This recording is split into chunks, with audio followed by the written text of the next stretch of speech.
আমার দেশের কত ধনী আল্লাহ পাওয়ার জন্য মাহে রমজান আসলে মক্কায় দৌড়ায়, মদিনায় যায়, কয় মক্কায় নামাজ পড়বো, মদিনায় নামাজ পড়বো।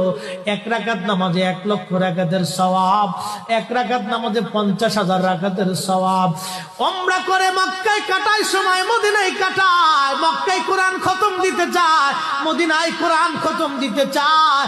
সওয়াব মাহে রমজানে অগণিত সওয়াবের আশায় ব্যক্তিগুলি আল্লাহর ঘরে হাজিরা দেয়, কিন্তু বাড়ির পাশে গ্রামের কত গরিব মানুষ টাকার অভাবে বাবা ভালো ইফতার করতে পারে না, টাকার অভাবে কত মা ভালো সেহরি করে রোজা রাখতে পারে না। এই ধনীরা এই গরিব মানুষের ঘরে খাবার না দিয়ে আল্লাহরে পাওয়ার জন্য মক্কা মদিনায় দৌড়ায়।